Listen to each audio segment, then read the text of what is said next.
Our Minister of Foreign Affairs, Chairman of the Conference of Parties. You have the floor, sir.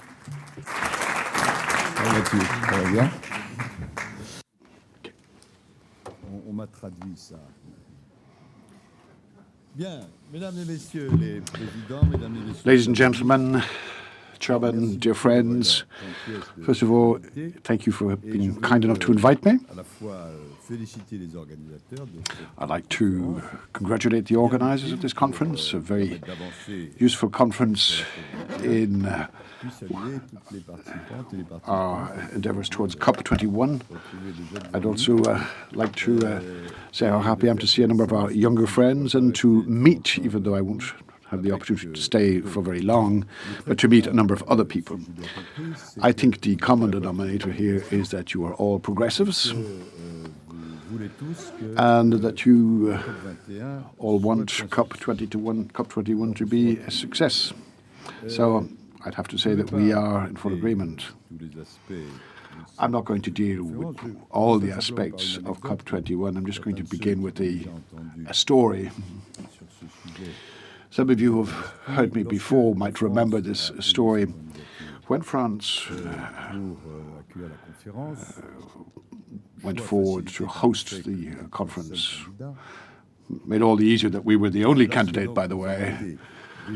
So when we were selected, when we were acclaimed, this was in Warsaw, by the way, and it so happens I was in attendance on that day. A lot of participants came to see me, and they were very brief. At the time, I wasn't always sure that I understood what they meant or what was behind the expression good luck. But the further we get along the road, the nearer we get to COP21, the better I understand what we're driving at. So in 8 months' time, France will be hosting the 21st Conference of Parties. It's called the Paris COP. It won't actually be held in Paris. It will be held in Le Bourget, which is north of Paris.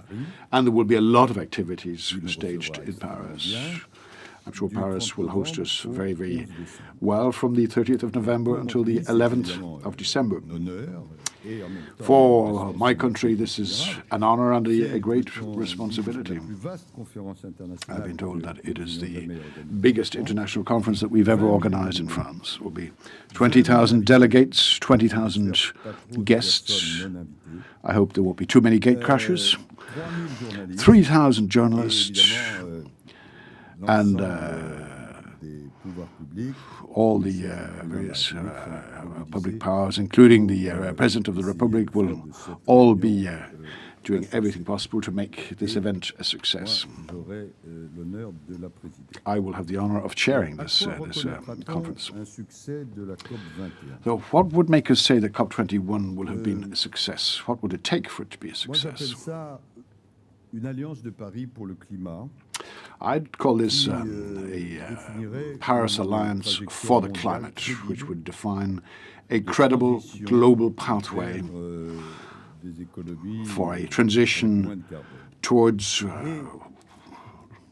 lower carbon economies. In fact, the idea is gathering pace, the idea according to which the COP21 should have 4 pillars.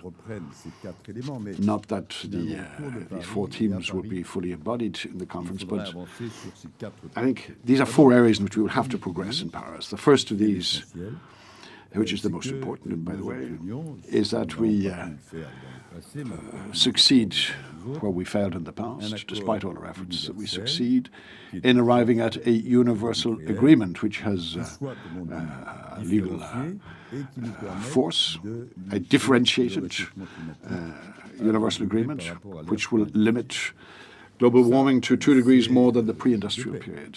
That is really the acid test. If we reach this agreement, I think we can say we have been successful. If we don't reach that agreement, we'll have to find another adjective, I'm afraid. Now, it's very difficult, and I'll come back to this in a few seconds. It's very difficult because to succeed, there are some very, very sensitive issues that have to be resolved between now and December. The negotiators are working on them now, be they technicians, politicians, and I imagine this is very much what you said among yourselves because it's quite obvious. Politicians must create the momentum because it is the politicians that will succeed in overcoming the political difficulties and obstacles of the numerous issues raised by the idea of arriving at this legally binding universal agreement. To mention but a few, let me mention, first of all, the legal form of the agreement. Now, it's not that I'm a legal purist, by any concern with legal purism, but countries such as the USA have legal obligations such that what other countries would like will not be possible if we are to be efficient, given the obligations weighing on other countries. Now, we can't just take into account American obligations, but any agreement that would not include the United States could not be deemed universal. So we have our work cut out. We're already working on this. We have our ideas, but about what the legal form of the agreement would be. Another problem I mentioned in passing, I'm sure you know this by heart, is the issue of what the term commitment is going to mean. Particularly a differentiated commitment. We're going to have to strike a balance between the level of ambition, the level of obligation, mechanisms, and I'll talk to you about this when I talk about INDCs. People tend to be very cautious in making commitments because they realize just how restrictive it can be, which would really put limits on their ambitions. But on the other hand, we can't lower the level of our ambitions. Otherwise, we would simply have sidestepped our responsibilities. So that's the matrix. That's the core issue. We have to arrive at this universal agreement with real legal validity. Secondly, when we meet in Le Bourget, in our assessment, over 80% of the countries will already have published their contribution, what is called their intended nationally determined contributions, the INDCs. Now, even though the deadlines haven't been abided by, in fact, as many nations as possible were to have published their contributions by the end of March, already into April, and approximately one-third of the nations, one-third of the emissions, of the emitters, have published their contributions. Let me pay tribute to the contribution of the European Union, which is possibly the most ambitious of all the INDCs. Europe was also the first continent to publish its contribution. Sorry, Switzerland was published earlier than the EU. But I think the EU contribution is at a very satisfactory level. One of the problems that will occur is a problem in terms of form and substance, is that there's a danger of the aggregate of all the nationally determined contributions, which will be announced before the summit, will not be sufficient to arrive at our objectives. This is what the experts have been telling us. We'll see. But according to the initially, the first INDCs published, if we tot them up, we would be at more than 2 degrees global warming. That doesn't mean that COP21 would not be useful. On the contrary, what that does mean is that COP21 will not just be a finishing point. In fact, it would even be a starting point for the next phase. I think One of the things that we will have to negotiate and discuss in the weeks to come is the mechanisms. Some people feel that a clause that regularly revises national INDCs regularly. Others are suggesting that we need INDCs for 2050. Others claiming that we need something more specific than this 2-degree commitment, carbon neutrality at a given moment in time, or a very ambitious clean energy goal. So, between these spontaneous INDCs and the commitment we make together in Paris, we can work towards these 2 degrees, even though spontaneously we're not quite there.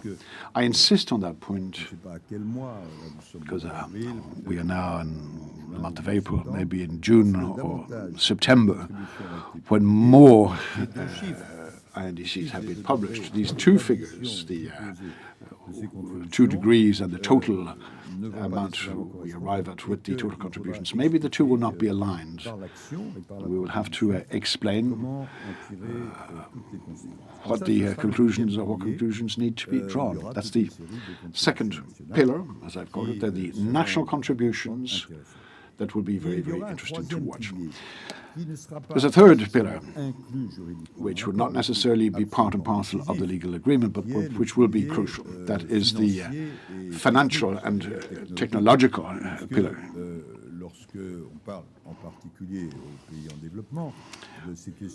When we raise the issue of greenhouse gases with the developing countries, they reply, yes, we agree with that. Except that, as the African countries would say, we don't emit much in terms of greenhouse gases, yet we are the most adversely affected by climate change. But if we are to do what you're asking us to do, we need financial and technological means. I think that is self-evident. These issues will give rise to animated discussions throughout the year. There'll be a number of deadlines. I think France and Germany will take the initiative in the forthcoming G7 meeting in Germany. We will certainly talk about them again in July at the Addis Ababa summit, which will deal with financial issues. Here we're going to have to take a very educational approach. There will probably be a certain confusion between the funding necessary for development and the funding the funding required for climate issues. The 2 are intrinsically linked. So we're going to have to succeed in moving forward.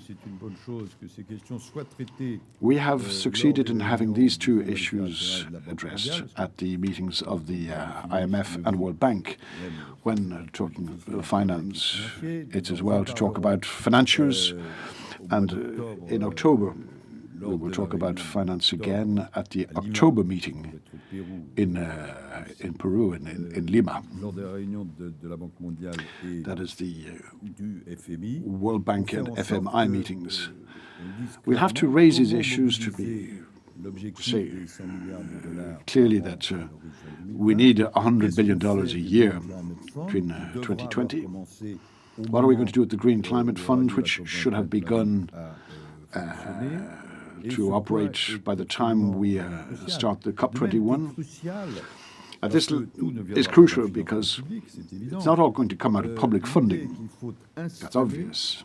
I think the idea is that we will have to not just make everyone more aware of climate issues, because funding is essential, and I apologize for the expression. It could actually be good business in terms of growth and for the companies and institutions involved in the funding of this growth. I think we need to take an educational approach. The multilateral organizations will have to evolve, private companies will have to evolve, public bodies will have to evolve to realize that it's necessary and that it's feasible. So this will be made possible by technology. we've come to realize that the cost of technology is dropping, and these technologies are increasingly efficient. So first of all, we need a legal agreement. Secondly, we need the national contributions. Thirdly is the funding and technological aspect. But the fourth pillar, which is something new by comparison with the previous Conference of Parties, and this is a decision taken last December in Lima. This is what we call the Lima-Paris conference, which we have called it the Solutions Agenda. It's not just the idea, it's the implementation of an idea whereby it's not just governments that need to take a stance on these issues, but large cities, regions, companies, whole sectors of the economy, organizations, and more broadly speaking, civil society, all have a certain number of things to contribute to fight against climate deregulation. This is what I tend to call, on the one hand, we have our INDCs, intended nationally determined contributions. There are also non-governmental determined contributions. So by avoiding counting things twice, we will aggregate to the states' determined contributions the commitments of these companies, regions, sectors of the economy, which will gradually work towards a better regulation of the climate. We hope that during COP21, at least a full day will be devoted to this solutions agenda, to include, either by the physical presence of mayors and the presence of the large regions and indeed representatives of whole sectors of the economy, to show that commitments can be taken and the technology is there. I'm not saying we're going to succeed in all these areas, but to my mind, the Paris COP21 isn't just one thing, it's a set of four pillars. This is what we did with my predecessor, the chairman of the COP20 in Peru, with whom I work very closely. The idea of these four pillars, I think, has been taken on board by and accepted by just about everybody. If I'm pushed and asked, is it going to be a success? Well, I will hide behind a quotation from Léon Blum, who, when asked on a very major occasion, do you think you're going to succeed? And his reply was, I quote, I think so, because I believe it. I think that's a good way of summing up my reply. So, in trying to make this more rational, why is it that the success is more likely than on previous occasions? First of all, every cloud has a silver lining, and of course, first of all, the situation has deteriorated, and we must fight against this deterioration. But over and beyond this basic notion, when we step aside, and we do need to step aside to look at this, there are three big changes by comparison with periods in the not-too-distant past. Firstly, the scientific context isn't the same. It's not the same context as even 5 or 10 years ago. I'm not saying that climate skepticism has ceased to exist. And I think I read about an American Republican claiming this morning that, yes, there are indeed a number of people who should certainly read the press. But more generally, and thanks in particular to the outstanding work carried out by the IPCC, thanks to this, there's less and less climate skepticism. scientists have proved that climate change has taken place and it's brought about by human activity. This is no longer contested in the vast majority of decision-making organizations. Now, this is a big change by comparison with previous periods when if these issues were raised, some people would ask, is this really the case? Is human activity really responsible for all this? And this is a matter for the next millennium. I think science has changed our perception, and certainly that's a step in the right direction. Second very important aspect, which will have a bearing, is the fact that the economy and technology have both changed in this respect. The economy I've already mentioned, but technology is increasingly efficient and less expensive, but the economic environment has changed. I think a lot of people have come to realize that it was a physical and moral necessity, but this is really one of the greatest sources of future growth. This is why we have a solutions agenda, and this is why we can ask large sectors of the economy to become involved. Given the impact of the economy on society in general, this is good news. Another thing that's changed considerably is the international situation. President Obama is undeniably very committed, as is John Kerry. They really put their credibility on the block.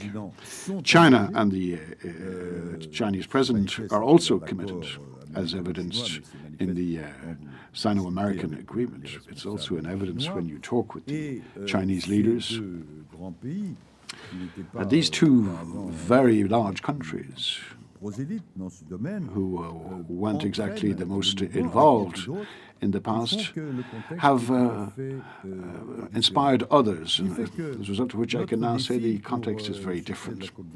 So the challenge in making COP21 a success is, of course, the task of convincing everybody, and I'm counting on each and every one of you to help us convince others.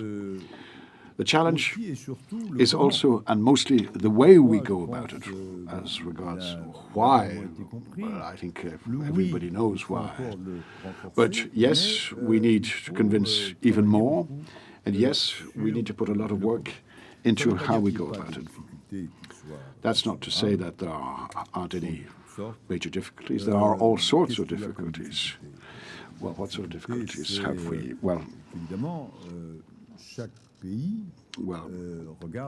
each and every country tends to see its own interests, and as situations are different from one country to another, well, countries are not all prepared to make the same effort, which is understandable, provided this doesn't hinder progressing together.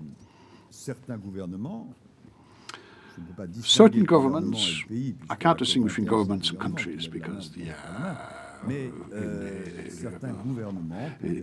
Indian government or India is the same thing. But certain governments have been reluctant for ideological reasons. I'm not going to map out the countries where you all have examples that come to mind. But our task, and when I say our task, because we're all concerned, each and every one of us, is the task of conviction, the task of convincing others.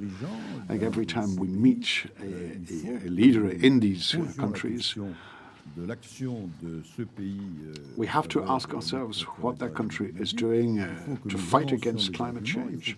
We need to convince these political leaders that we won't succeed if only the ministers of the environment are involved, though they do a remarkable job. This can only be achieved if everybody is involved, and I'm talking about society at large, including civil society, which plays a very important part. Well, this is necessary because, that's the way things are. Because this agreement can only be reached by consensus. So, by the end of our conference, in the when we put an agreement on the table, it's important that everybody voted in by a show of hands. We can't do what my predecessor did. I remember because I was there in Qatar, when at the end of the conference everybody was very tired, and he submitted the text of the agreement for approval and said, who's in favor? Who's against? Nobody's against it, so it's approved. In actual fact, there were quite a number of people who were against it. And that's not how I propose to proceed. So the pressure and convictions must be such that at the end we arrive at a consensus. I don't think there's any need to stress how difficult that can be to achieve. But if we are to achieve that, we're going to put into a lot of work into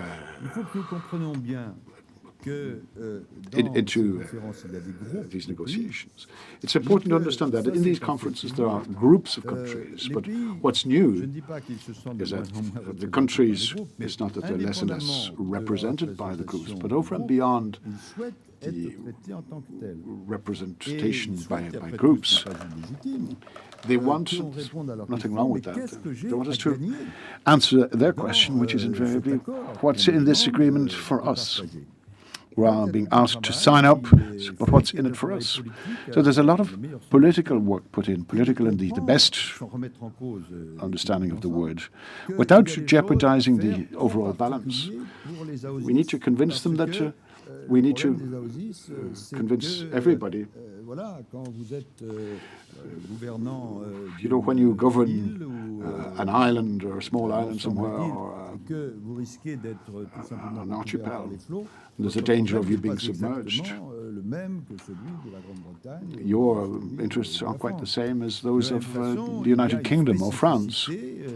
Likewise, Africa is a particular case in point. Now, Africa is highly diverse, but the countries of Africa have their particularities, and they want their particularities to be taken into account in COP21. Similarly, the countries of South America.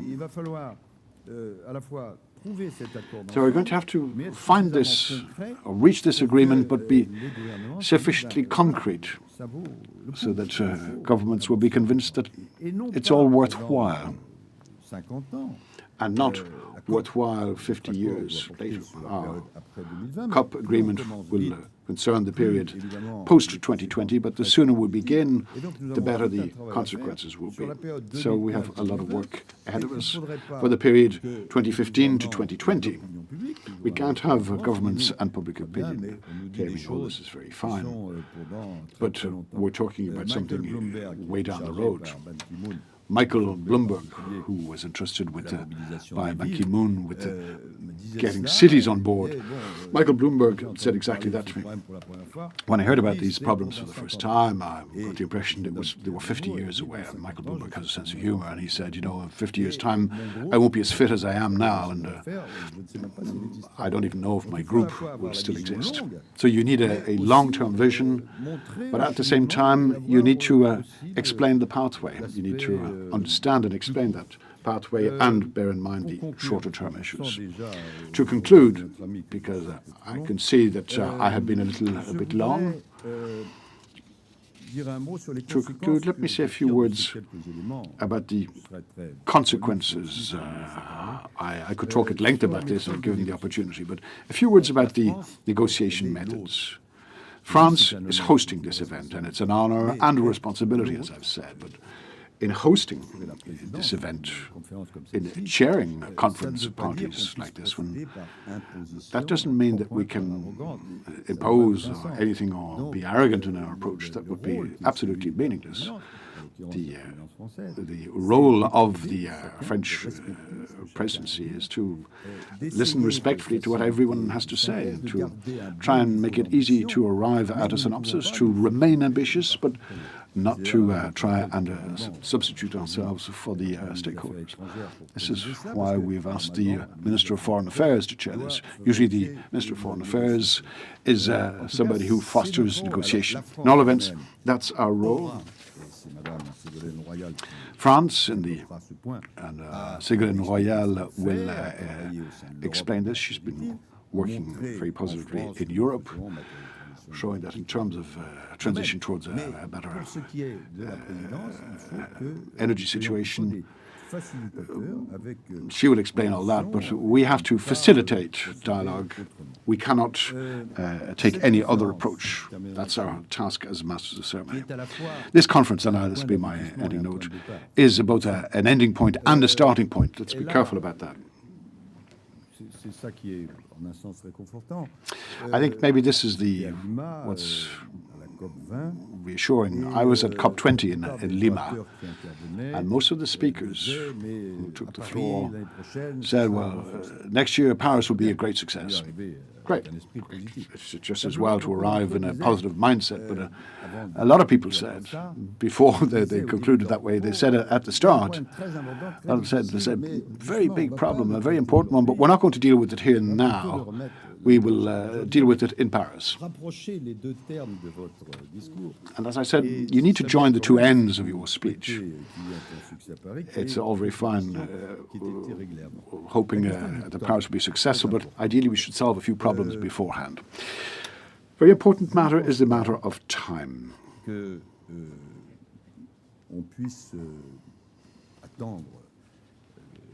I do not believe that we can wait until COP21 starts to begin solving problems. I'm not an expert, but I'm catching up. It seems to me that there's a contradiction. We're kind of locked into a contradiction in terms.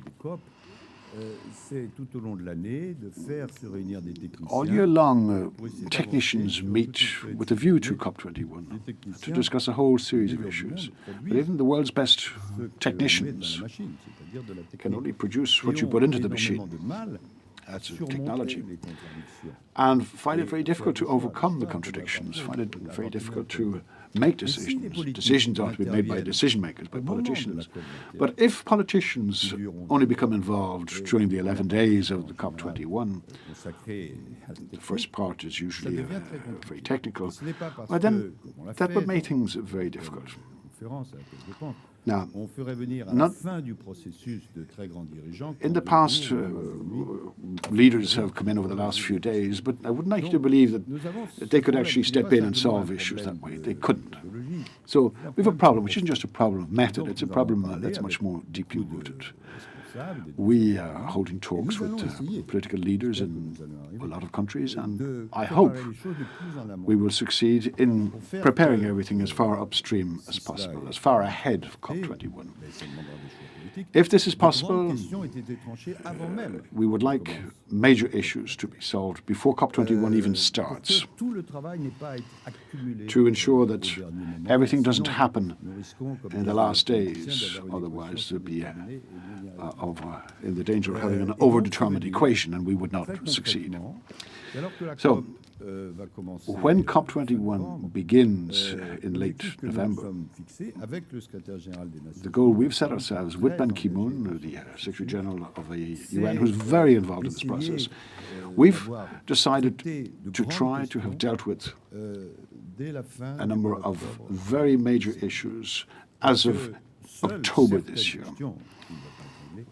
This is with a view to having just a number of outstanding issues dealt with during the COP21. It'll still require quite a lot of work. This means that we have to keep bringing pressure to bear on negotiators, technicians. This requires political will and mobilization on the part of the President of the Republic, first and foremost, and will of course be at his side, to ensure that we're not left short of time, that we're not unable to solve the situation. There's a formula that Ban Ki-moon uses this formula, but I asked him if I could use the formula without having to pay him heavy royalties. He said, okay. He said it in English, I'll say it in French. There is no plan B, because there is no planet B. No plan B because there's no planet B. I think that really sums it up. It's easy to understand. What's at stake here is, more broadly speaking, the multilateral system. If we do not arrive at a successful conclusion to this conference, I think it's the whole method of negotiation that will have failed. How can we solve problems that are, by definition, global problems if we do not have a method of negotiation that is binding on all parties? So, at this conference, over and beyond the event that France is very happy to host and hopes to make successful, over and beyond all that, it's really multilateralism that's at stake. And the simple question is, how do we ensure that the world is still a place worth living in? I'm counting on global leaders, people in charge of all sorts of organizations. Certainly governments will contribute, but if civil society in all its various facets gets mobilized, puts its weight behind this endeavor, I'm sure we will be successful. I know that's what you hope too, and France will do everything it can to make it a success. Thank you very much.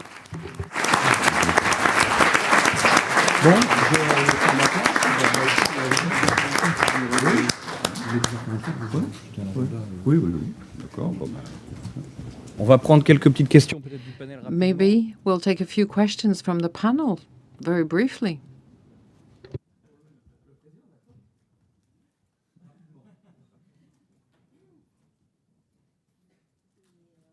Which people have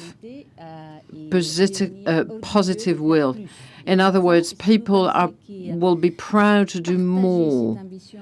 So that's a different ambition. Of course, multilateralism includes variable dimensions. Can we go perhaps beyond what we would like to have? Reply, yes, of course, that would be desirable. But it's the problem between the ideal and the real world. Ideally, yes, when we discuss, and for example, this morning I was with the Indian Prime Minister, who's of course a key partner for the conference. He's done a lot of things when he was chief minister of the Gujarat province or state in his country. But looking at the situation, the share of coal in the generation and use of energy in India is very high. So the share is high, and it's a problem. So he's in charge of over 1 billion people, 1.7 billion in a few decades from now. So it's very difficult to solve that. Now, of course, everything we can do to encourage people to go even further will be welcome.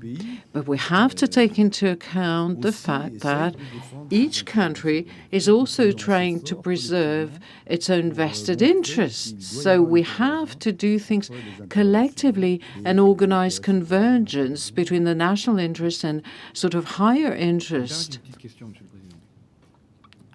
If you don't mind, I'd like to ask a question on notions that are beginning to appear. The international community that we're talking about here has become aware of the fact that we have no planet B, and this is becoming more or clearer. How is that reflected in the discussions? Reply, it depends on the countries. I think everybody understands we're in the same boat. There's only one planet. I think this is widely acknowledged, and it's great. It's also shared by the civil society, by the population. They really understand now that it's a global problem. There's no, customs official at the borders of climate. And I think we have to show that it's not just an issue for the environment or an environmental issue. It goes much further. I know you've worked on things like climate disruptions and security, because a disruption in the climate entails a disruption in security. There's a link between deforestation and health, for example. AIDS as a virus, Ebola as a virus, these viruses have existed for a long time in the forests, but they were latent. They didn't really explode. When you have deforestation, then they sort of break out, and you know their impact. If we continue deforestation, we will see identical phenomena. So we have to show public opinion that we're playing on our living conditions or standards, but because it has consequences on security, conflicts, wars, water, resources, oil, everything. And then, to answer the previous question, I said we have to find a path or a way forward showing that they're not only problems or constraints, but also opportunities. François Mitterrand often said one thing. He said, if you explain to the population that today it is suicidal and tomorrow it's going to be worse, then it doesn't help. You have to explain the real situation, but show the way forward. Because we talk about the fight against poverty, we talk about jobs, and so forth. I don't call it climate warming. I call it climate disruption. When we take this into account, we also find great opportunities. And by finding solutions for the world as a whole, we can find solutions for countries individually. It requires intelligence, passion, but there are so many people committed to that and involved that we should be able to succeed. I know all of you here present are convinced of that. I've always liked the sentence that says, politics is about making people co-intelligent about decisions we have to make. Minister, Mr. Golding wants to ask a question. Could I ask it in English? I'm completely in agreement with you that this is really a test of the multilateral system going forward. The last big multilateral agreement, I think, that happened was the Uruguay round 25 years ago. Before, there were about 30 less countries in the world then. And, of course, the income of the world was 40% of what it is now. What strikes me is that in the Uruguay round, success was due to constituency politics. Groups formed alliances. And so negotiation became much simpler. I don't get the sense that there's that sort of constituency happening on climate. Can it happen? Should it happen? Do you think it's possible to negotiate with so many different countries? And how will you navigate this much more fragmented world than we had then? Non, je vais répondre en français. If you don't mind, I'll answer in French. There are groups about, climate change. ALBA, the OSIS, the Pan-African group. There are a number of groups. Of course, we have to talk to these groups, and that is what is being done in the DP with two very competent chairs, an American and Algerian. They discuss with the different groups, and that's what we want to do to prepare COP21 and during COP21. But at the same time, it is indispensable, because if there are groups in existence, it's because they have common vested interests. It's very hard to negotiate with 196 parties to the convention. Individually, it would be complicated. So we have to negotiate with the groups. But there's something that I sense, and you probably sense it too, for different reasons. the states do not feel as adequately represented by the groups as was the case before. In other words, we have to we have to complete the discussion with the groups by a very accurate political mapping. This political mapping is what the presidency has to do, and the UN and others. And I must say, I said it in my presentation, but I must reiterate the fact that I feel really reassured by the personal commitment of Ban Ki-moon and the whole UN team going into the same direction. Now, it can take different ways and means or forms and shapes. It is not superficial. We take stock with the UN all the time about all the conversations and the phone calls that we must make and have to convince people. We travel a lot, we have a lot of contacts, so we do that, and then we take stock. We discuss amongst ourselves. So it's not scheming, it's not plotting, it's trying to move forward, it's trying to listen to what everybody has to say. Let me give you an example. Recently, there was a conference in Sendai in Japan on natural disasters with a number of issues raised about disasters. And it was at the time a disaster happened in Vanuatu. So talking to different people, we realized that there was something possible materially, concretely, that these territories want.